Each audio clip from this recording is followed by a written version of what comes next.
Горы строительного мусора, бетонные плиты, деревянные балки, а еще куча бытовых отходов. Такая нелицеприятная картина стоит не первый день. Местные жители, которые проживают в непосредственной близости от свалки, не могут найти управу на тех, кто всю эту грязь разводит. Выявить виновных никак не удается. Фаргеев Беслан устал бороться с нарушителями. По его словам, ситуация усугубится с потеплением, когда отходы начнут разлагаться. Зловоние обычно разносится по всей округе.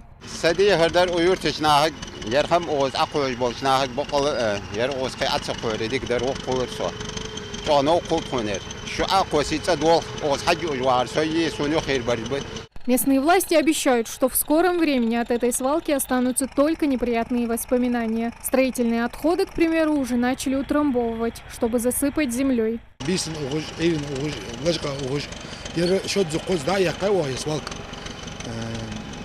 حمزة شقولي دوها يريح يولي ده لاندري ده كان سنة ديالي البونس اللي حتى أنا ضد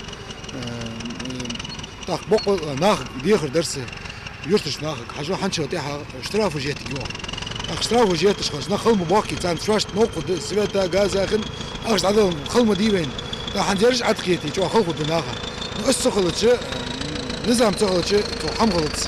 Проблема мусора стоит остро не только в Сагапши. Напомним, что президент России на недавней пресс-конференции тоже затрагивал экологическую тему. Он отметил о необходимости ликвидации всех незаконных свалок до 2024 года. Также Путин говорил о том, чтобы выстроить целую индустрию переработки мусора, используя мировой опыт. Что касается нашего региона, была проведена большая работа, направленная на улучшение экологического благосостояния Ингушетии. Мы в списке регионов, реализующих программу перехода на систему обращения с ТКО.